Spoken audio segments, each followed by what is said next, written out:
know, but who of us is perfect? And in any case, what we have here is a gorgeous map piece. Big thanks to Candler Caldwell for sending this awesome piece of wood my way. It's looking so good up on the board. I hope that my South Dakota viewers are real happy with this one. And with that, our map is really starting to come together already, so tell me in the comments which state and or tree you'd like to see next.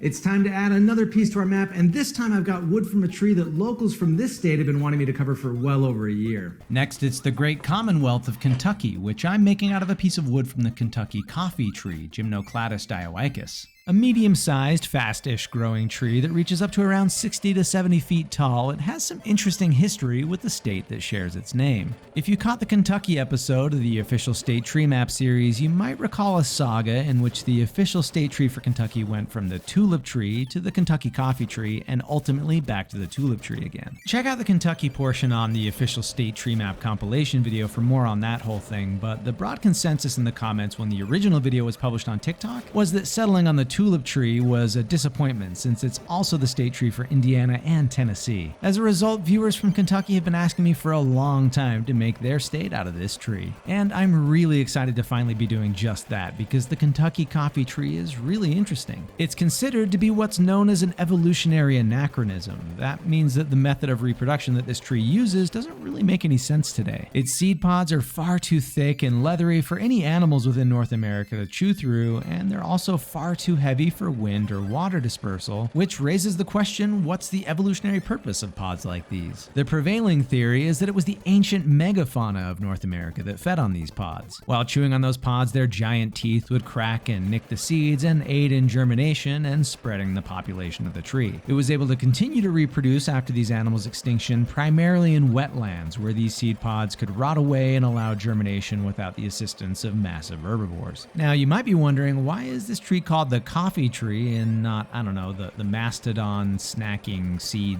pod tree? I mean, the tree's not related to actual coffee plants at all. Well, it does have to do with those seed pods after all. Okay, so these seeds aren't coffee beans and they're actually toxic. However, if they're roasted or cooked for 3 hours or more, they lose their toxicity. As such, the green unripe seeds are traditional food for several Native American tribes within the tree's native range, kind of like a giant edamame pod. Now, the hard, brown, fully ripened seeds, meanwhile, can be roasted, ground, and brewed into a coffee-like beverage, another traditional practice among native tribes that was adopted by European settlers, which is how it got the name coffee tree. In fact, the amazing viewer who sent me this piece of wood also sent over some of the actual pods as well, so let's crack into them and see if I can't brew up some Kentucky coffee tree coffee. Now yeah, those seed pods are tough, but the seeds themselves are so hard they feel almost like little stones. And after a trip in a 350-degree oven for at least a few hours, they're looking nice and roasted and smelling almost kind of like dark chocolate. Keeping my fingers crossed that this was indeed enough time to detoxify the seeds. It's time to put them into a coffee grinder for a quick grind, which I probably overdid a bit, but I think we'll be okay. Okay, wow. Yeah, it definitely has a coffee-like smell to it. But before we brew it up, it's time for a bit of a left turn that I'm really excited about. You see, I have some extra coffee tree wood here, and well, we can't just drink this special brew out of any old coffee mug, right? The answer, of course, is no, we can't, and I've also been looking for an excuse to try and carve a kuksa. What's a kuksa, you ask? Well, let me tell you, it's a wooden drinking cup traditionally crafted out of birch burls by the Sami people of northern Scandinavia. A charming and versatile cup used for drinking hot and cold beverages, collecting and eating berries and other foraged items. A kuksa is often fastened to one's belt with a small leather strap, and tradition holds that you never ever wash one with soap. Only a simple rinse in a stream, a lake, or barring that, a faucet.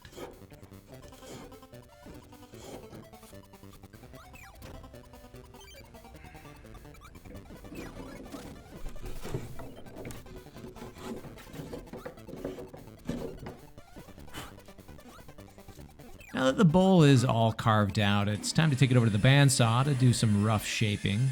Now if you're saying to yourself, boy, it looks and sounds like he's having a hard time making some of these cuts, I wonder if he needs a new bandsaw blade. The answer is yes. Yes, I did. But the truth is, when I'm mid-filming, I can't be bothered to leave and go to the store and get a new bandsaw blade.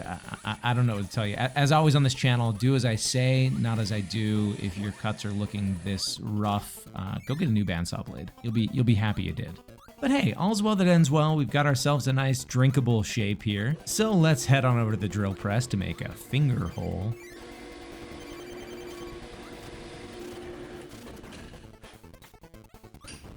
Now, after carving the bowl and roughing it out on the bandsaw, I had some trouble hand carving the shape of the outer bowl. I clearly need some better knives. So I used a combination of my belt sander and those dull carving knives to, well, honestly, mixed results.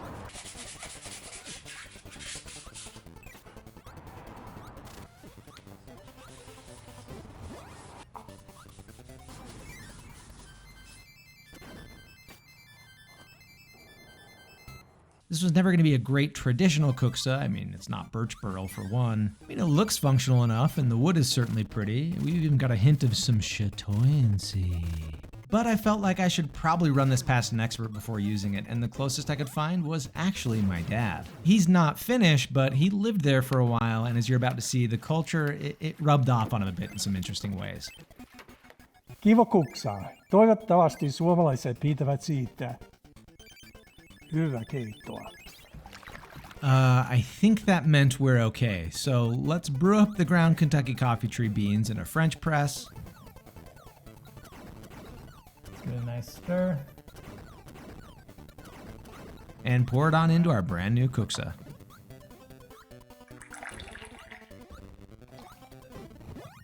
Here we go. I mean, yeah, any cup of coffee is going to beat this anytime, but honestly, this is not bad. This is a solid substitute. If you were living in some kind of post-apocalyptic world with no access to coffee, you could do a lot worse than this. But no caffeine, though, that's another story entirely. All in all, not a terrible first attempt, but I figured it'd be worth improving my kuksa carving skills the Finnish way. Moi Olen Justin. Miisa on kirkasto. Mitä kuuluu? This is the worst idea I've ever had. Ah! Okay, I think it's time to finish the state.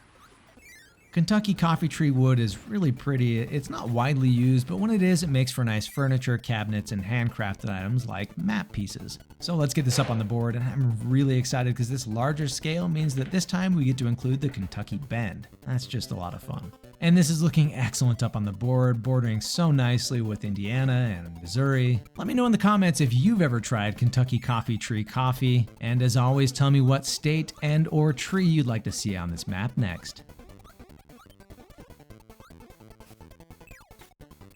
I'm really excited about today's state for a bunch of reasons. We're going to be doing some really fun stuff later on in the episode. But one of the first things I want to really shout out is that I've been making videos about trees for over 2 years now. And this very common and widespread tree is one that I've not even brought up once in a single video. So I'm really excited to dive in. Today it's the great state of New York, which I'm making out of a piece of wood from the American beech, Fagus grandifolia. This large and stately tree, notable for its attractive smooth gray bark and wide-spreading canopy, is well admired throughout its native range of eastern North America. It's a shade-tolerant species that grows quite large and is commonly found in forests of sugar maple, yellow birch, and eastern hemlock, typically on slopes and rich bottomlands. Beech trees are also well known for their edible nuts, which grow in these little spiky balls that open up and drop the small beech nuts within. These tasty seeds can be eaten raw or cooked and are enjoyed by humans and wildlife, with one notable example being the now extinct passenger pigeon. Beech seeds were a primary food source for the bird, and during migration periods they were known to congregate on beech branches in such great numbers that their sheer combined weight would often break the limbs clean off the tree.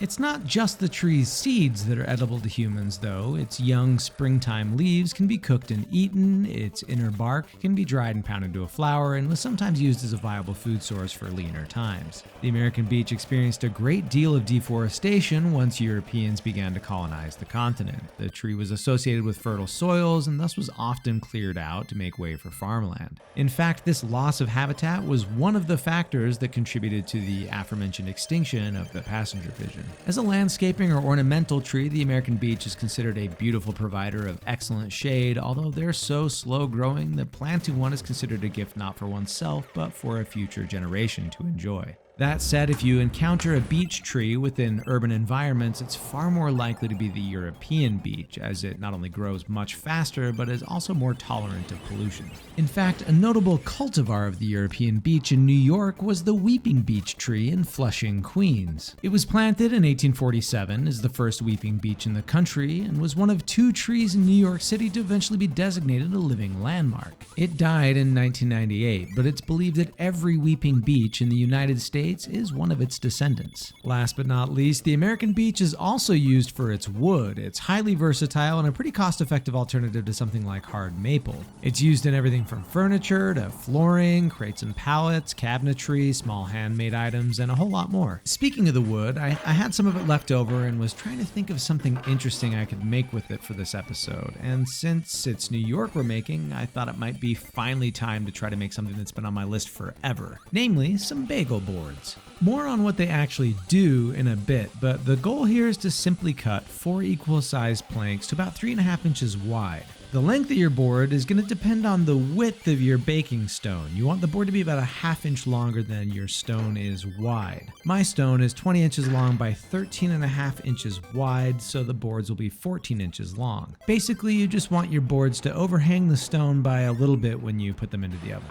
And as far as projects go, this is a pretty simple one, so long as you have just some basic tools. I'm using my absolutely terrible table saw, but you don't even need one of those. You could make this with nothing more than a hand saw and some halfway decent lumber from your lumber yard if you really wanted to.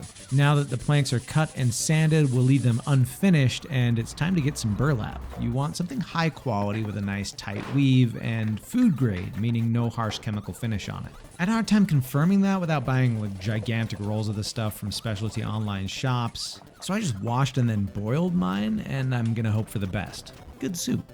Then it's just a matter of stapling the burlap onto the board. Make sure you pull it nice and taut so that it's not overly loose. These will probably stretch and loosen out a little bit throughout time, so it just helps to, get that a little bit of a tug there. And that's it. We've got 4 completed bagel boards here, so I guess end of episode, right? No, of course I'm gonna make some bagels, guys. Come on. I'm going to start by making a biga by combining 150 grams of warm water, a couple pinches of instant yeast, and 225 grams of bread flour. Combine until the flour is fully hydrated, and then cover and let it ferment at room temperature for 12 to 24 hours. Once that's looking nice and ready, we're going to add 400 grams of warm water to a bowl, and then add all of the biga and break it down into the water. Once that's done, we'll add 700 grams of bread flour, a teaspoon of instant yeast, 10 grams of diastatic malt powder, 20 grams of kosher salt, and stir until it becomes a shaggy ball. Empty it out onto a clean work surface, which I forgot to film, and then knead for 10 to 12 minutes, only adding flour if you're encountering just a bunch of stickiness. Main thing here is to just work up that gluten. Keep kneading until smooth and elastic, and you pass the good old window pane test. Then form into a ball and leave it in a covered bowl at room temperature for an hour or 2 until doubled in size. Knock out some of that excess gas and then turn it onto a clean surface and divide the dough into 125 gram pieces. You should have about a dozen. I ended up with more like 11 and a little baby one.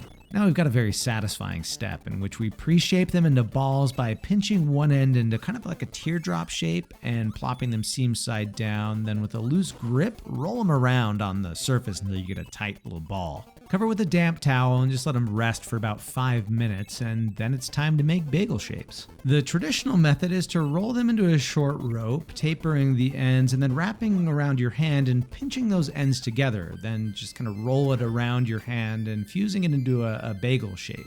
This is going to give them that more lopsided look that is more traditional, but if you're feeling intimidated by this, you can also just punch a hole right in the middle with your finger and just kind of roughly shape it into a ring. This method was definitely easier, but I mixed it up and we'll see which one turns out better. Either way, you want to make sure to avoid a hole that's too small, as the bagels will puff up during the rise and the bake, but also don't go too big. You want to look for a nice sweet spot, which I personally had a tough time nailing in, but that's what practice is for. Place them onto a parchment-lined baking sheet brushed with oil and cover with plastic wrap and a damp towel, and let them hang out in the fridge for preferably overnight, up to 24 to 48 hours.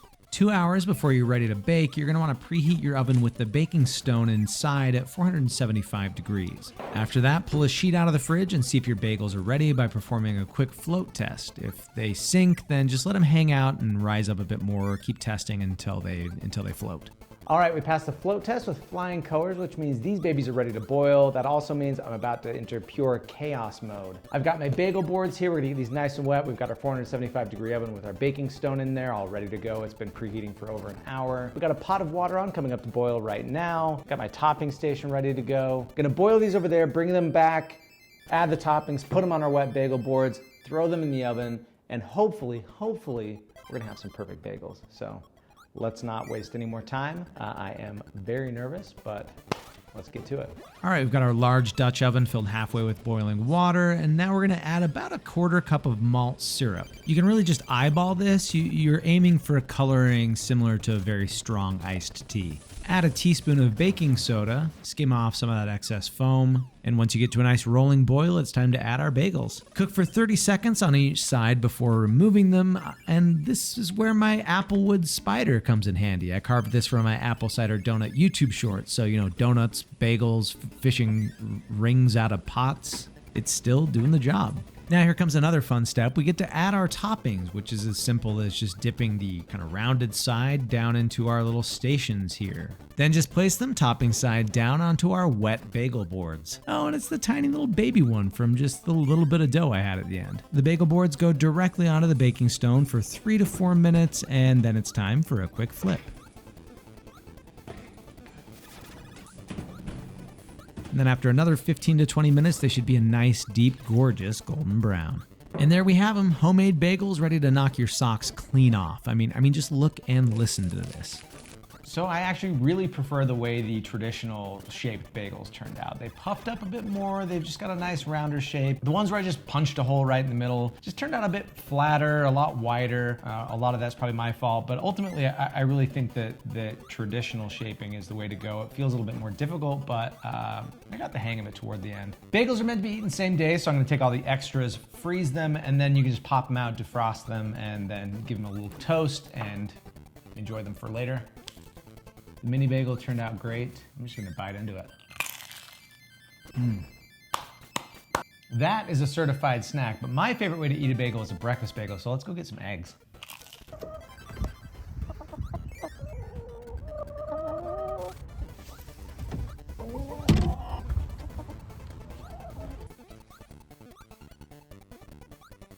I'm kind of a rainy morning. I woke up way too early today, and I am genuinely the most excited for this, so let's dive in.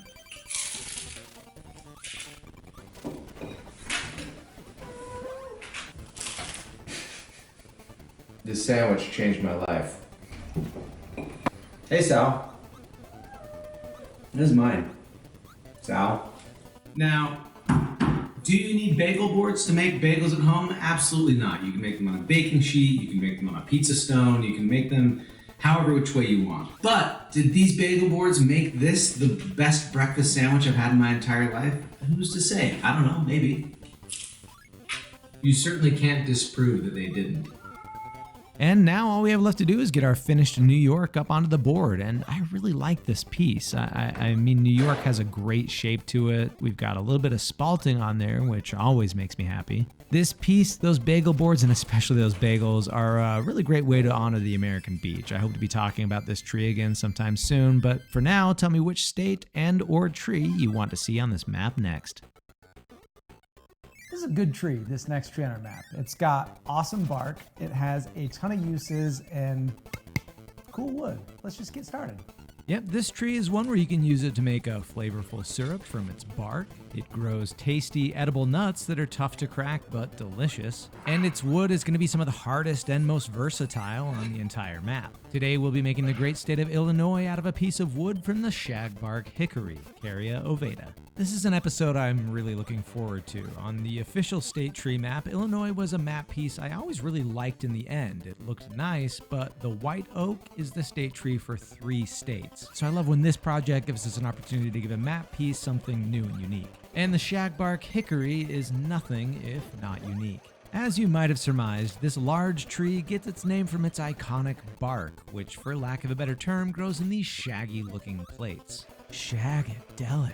However, this characteristic is only found on mature trees. The bark on young trees is still smooth. These trees are found throughout the eastern U.S., where they grow in a wide variety of sites and soil types, usually among stands of oaks, maples, and other hickories. They grow these green fruits, inside of which you'll find a hickory nut, which is edible and delicious. The tree starts producing seeds in large quantities once it reaches about 40 years old, but even after that, production is usually unpredictable, sometimes going 3 to 5 years between sizable harvests. It's also a fairly difficult nut to shell. It's covered in a thick, hard outer husk. The shell is also quite hard, and it's extremely difficult to crack without pulverizing the meat inside. As a result of all of this, hickory nuts aren't commercially harvested like the tree's close relative, the pecan. That said, hickory nuts are a long-standing and important traditional food source for indigenous people throughout the tree's range. The most common traditional method of processing hickory nuts is to place whole nuts into a semi-hollowed birch log and pulverize them, shell and all, using a large limb fashioned into a pestle. The resulting hickory meal is then added to water and boiled, and the slurry or soup is ladled off to be served as a beverage or cooked with hominy or rice. In fact, the word hickory is derived from the Algonquin word, apologies in advance for my pronunciation, pakahikora, which is the name for the hickory nut milk drink made from this process. Shagbark hickory wood, like other hickories, is famously hard and tough, one of the strongest commercially available domestic woods in the United States. It's often used where shock resistance and strength is important, like with tool handles and other items such as axles, plows, bows, and even drumsticks. Its wood is also sweetly fragrant and is popular for smoking meat. In addition to giving the tree just tons and tons of character, its shaggy bark also provides shelter and homes to all sorts of critters. Notably, the Indiana bat. I mean, just look how cute this is. Little bats living in shaggy bark. Get right out of here. Also, like I mentioned at the top of this video, the bark can be used to make hickory bark syrup. So without further ado, Yeah, this is some shaggy bark. Let's make some syrup. I'm following a walkthrough from foragerchef.com in which I take about 8 ounces of bark harvested from a living tree. Now, shagbark hickories have plenty of bark to spare, but still, make sure not to over-harvest from any one single tree. A good rule of thumb is your harvest shouldn't really be noticeable once you're through. Rinse and scrub the bark, no need for soap, just running water and a brush to get the dirt off of there, and then let it soak in a bowl of warm water for 15 to 20 minutes. Then drain and place on a baking sheet and put into a 400-degree oven for about 25 minutes. Note, this will make your house smell amazing. Remove, let cool, and then break into smaller pieces and place those into a large pot covering all the way with water. I used about 6 cups. Bring to a simmer and let cook for 30 minutes. Then let it cool before running through a fine mesh strainer. Measure the volume of your hickory bark tea, then pour it into a clean pot, making sure not to dump that very last bit that might contain any pieces of bark that made it through the strainer. Then add an equal amount of sugar. So if you had 4 cups of the tea, add 4 cups of sugar. Then return to the stove and bring to a boil, cooking until reaching 225 degrees, which should take about 20 to 30 minutes. Then, while still boiling, pour it straight into a pair of clean pint mason jars and add your lid and let it cool. The color of this is absolutely gorgeous. We do have some crystallization going on here, which can happen. Usually it's if you cook it at too high a temperature. I think my thermometer was lying to me. I was a little bit worried about that. It never actually got to the temperature I was aiming for, but this isn't a big deal. You can just warm it up in the microwave or on a stovetop and it'll dissolve the crystals. It'll be fine. So let's give it a taste. Ooh, that's lovely. It's kind of like a smokier, nuttier maple syrup. It's definitely not on par with maple syrup. You can tell that this is not like a boiled sap, but like a simple syrup that's been infused with some flavor, but that flavor is really good. I dig this. You can use it anywhere you use maple syrup, as a topping, mixing it in with something, in cooking or grilling. And what I'm thinking of using it for is to flavor some of that traditional hickory nut milk. All right, like I mentioned, hickory nut shells are really tough, and a regular nutcracker isn't gonna do the job. I found a hammer and a spare log worked really nicely.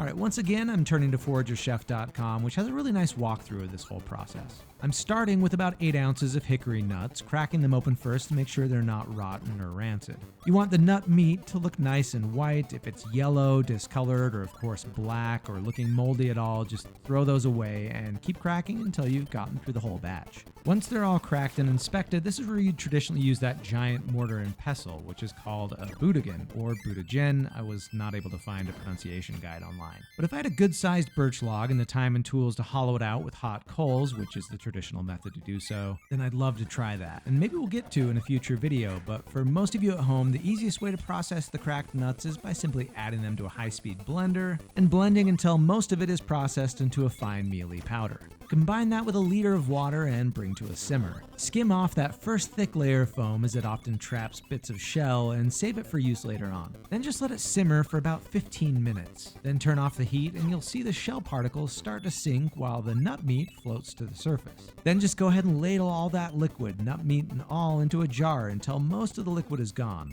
Feel free to angle the pot and get as much of it as you can. You won't be able to get all of it, but that's okay. And we have our first batch of nut milk. This is going to be creamier, a little bit richer, and best for drinking on its own. But we can now repeat the process, dumping that first saved foam back into the pot and adding another liter of water, bringing that to a simmer, letting it go another 15 minutes, cutting the heat and ladling again. This batch will be less creamy and more watery and won't have as much nut meat in there, but it'll work really well for cooking, like as a base for soups, rice, and more. So there we have it. I'm going to warm this one up and try it with some of our hickory bark syrup, but you can't just enjoy this with a regular old drinking glass though, right? We gotta go the extra mile. All right, got some more hickory wood on the lathe now, and I'm just gonna turn that into a simple cup. First by turning this piece of wood down to round.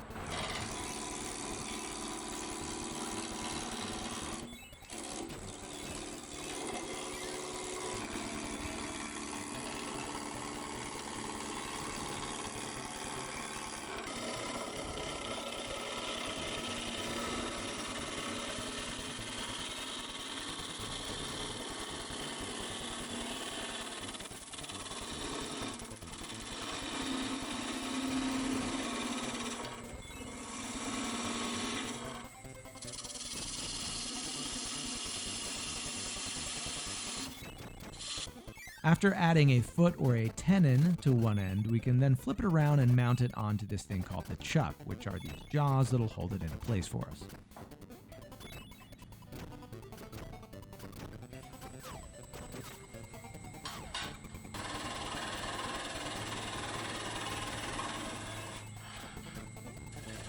Now I'm just going to fine tune the outside shape. I personally prefer clean, simple looking pieces, so I'm going for just like a plain drinking glass look here, which will also let us see more of the grain and color of the wood.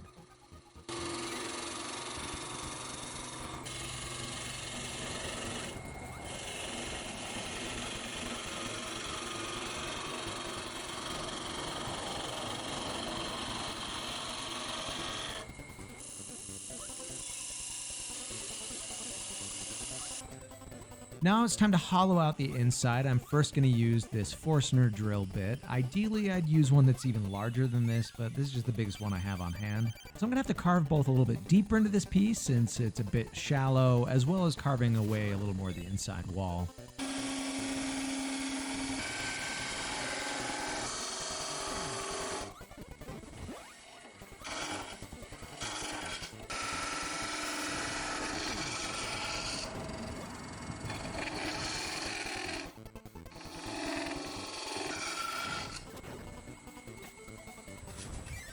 Then it's everyone's favorite step, sanding.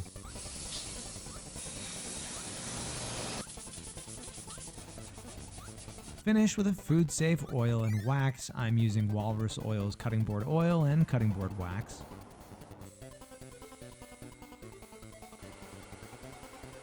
Part it off the lathe, clean up the bottom, and we've got ourselves a finished cup. I'm pretty happy with how this one turned out.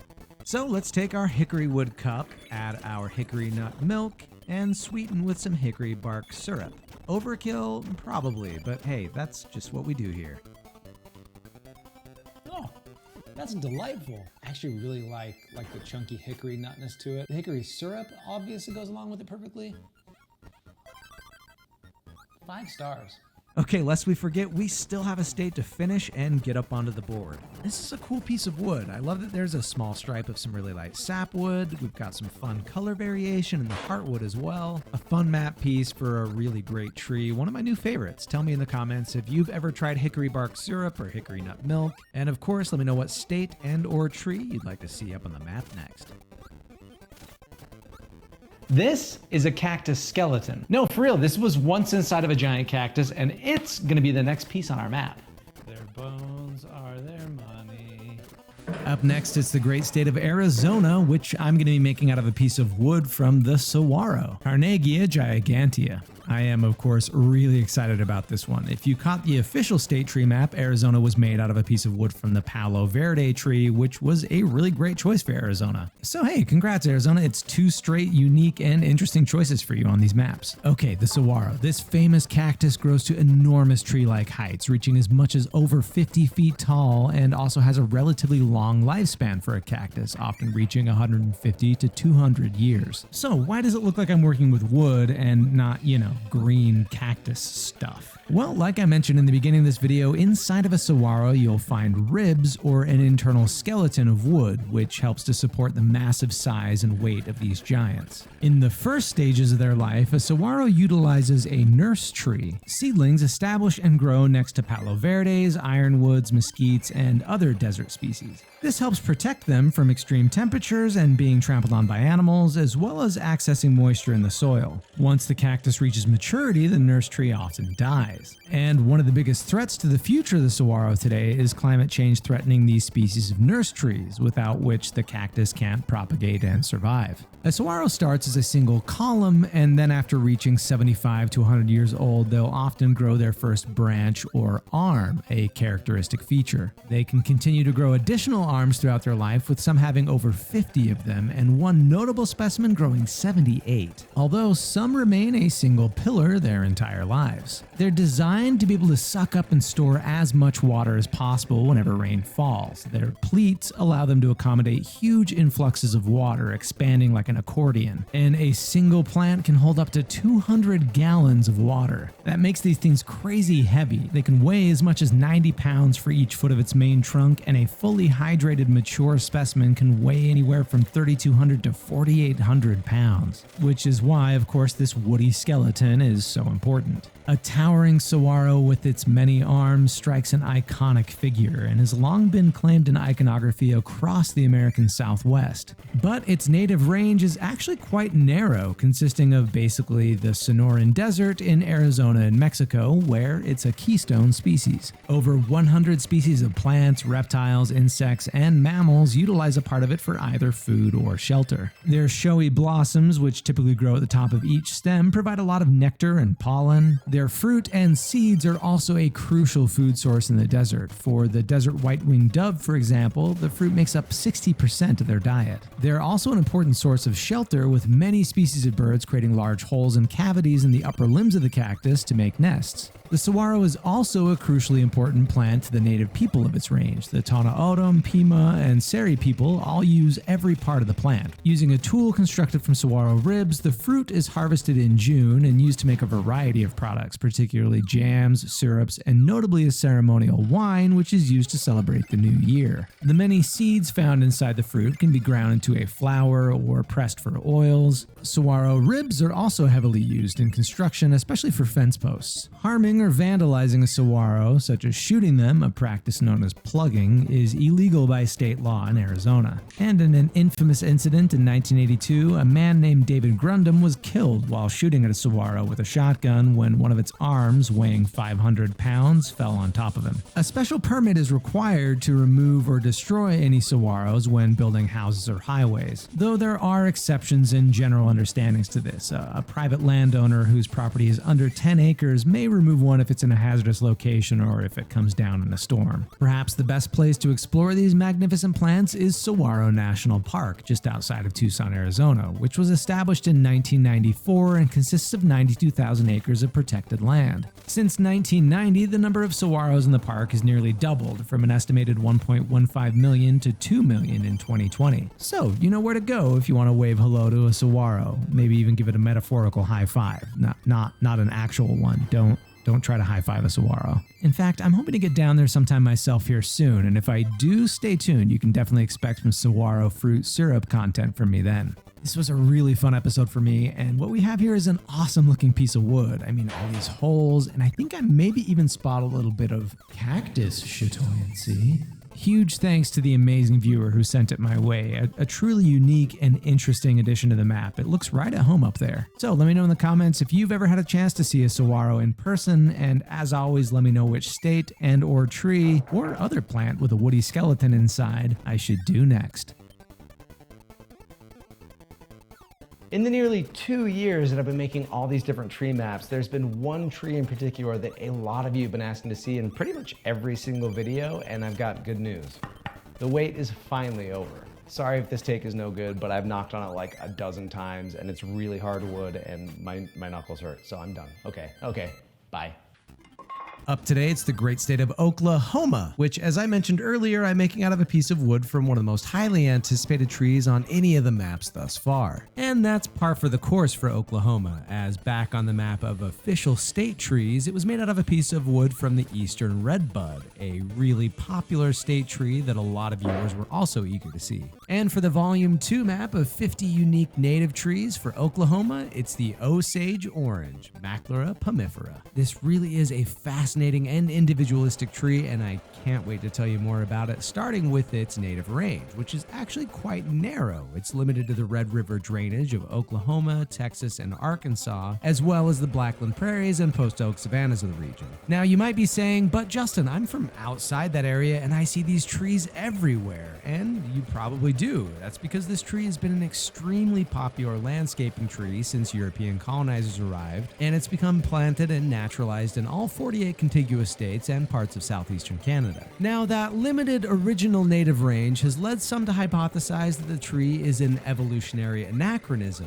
meaning that its primary mode of propagation may have been the result of Pleistocene megafauna feeding on the tree's fruit. And after those animals went extinct, the remaining animals who do feed on the tree's seeds and fruit aren't nearly as effective at spreading them as those original ones were. All right, now that we brought it up, let's get into it. Let's talk about this tree's most distinguishing feature, its crazy looking fruit. This large yellow-green fruit that looks kind of like a brain reaches about 4 to 5 inches in diameter. It oozes a milky latex-like substance when cut. Inside there are hundreds of seeds and dense flesh that smells mildly of cucumber. Now, despite their names, the citrus orange and the Osage orange aren't in any way, shape, or form related.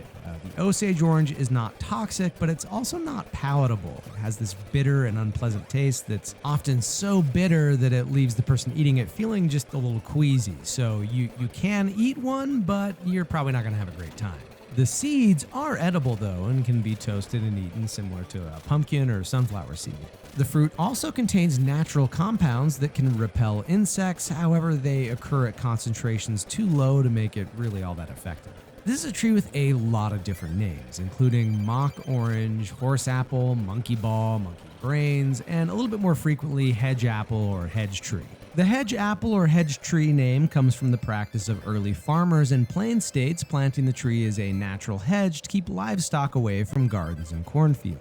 Under severe pruning, the Osage orange sprouts abundant shoots from its base, which eventually become interwoven and form a dense, thorny thicket that was often described as being horse high, bull strong, and pig tight. These hedgerows were a really popular practice, especially in the plain states, until 1874 when the invention of barbed wire changed the game. The tree's most common name, though, comes from the Osage people, who have a host of traditional and modern uses for the tree, most prominently its famously hard wood, which makes for excellent bows, and Meriwether Lewis once wrote that the people of the Osage Nation esteem the wood so much for the purpose of making bows that they travel many hundreds of miles in quest of it. In addition to being extremely dense and hard, it's also incredibly rot-resistant, being notable for many fallen trees sitting out for decades and exhibiting very little rot. It's used for all sorts of things: fence posts, tool handles, woodwind instruments like game calls, and a whole lot more. Its wood is also brightly colored and can even be used to extract a yellow-orange dye.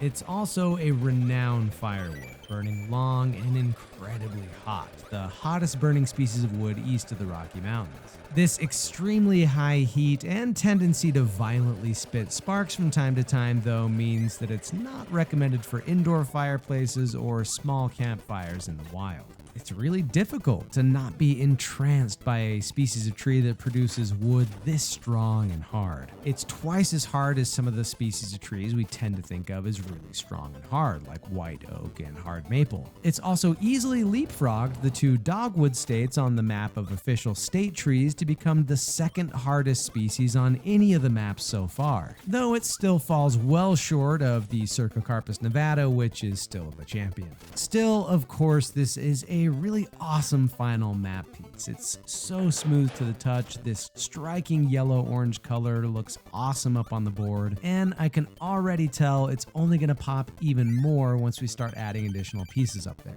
And as always, tell me which state you'd like to see up there next, and if you have a unique and interesting native tree that hasn't been on either of the maps so far, shout it out in the comments, and we'll see you here next time. I am thrilled to work on today's state because it smells so good. Welcome back to the United States of Trees, Volume 2.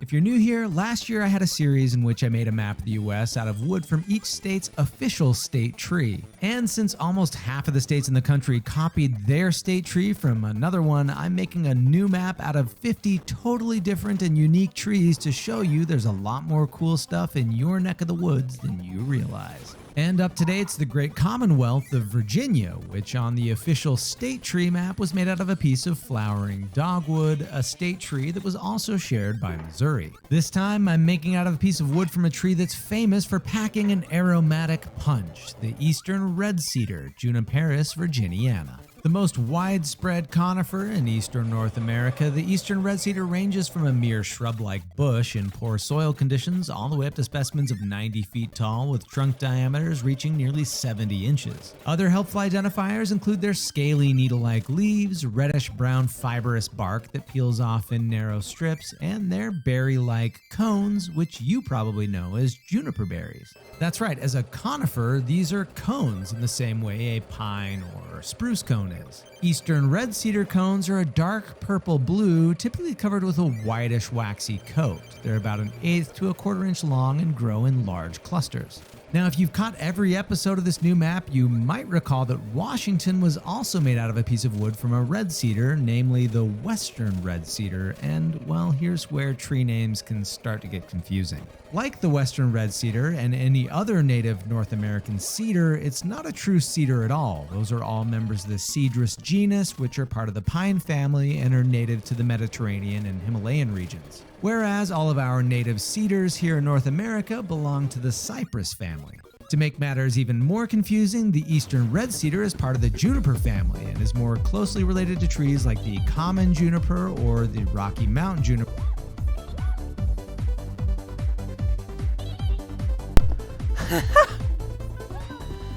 Nice 18-second gold. Yeah, I think Needle might be a little faster for that fight. Oh my god, my heart is pounding. God, 13 seconds ahead into 6-3. Whoa, wow. And I'm going behind in fucking Krakow after getting hit twice like a complete bozo.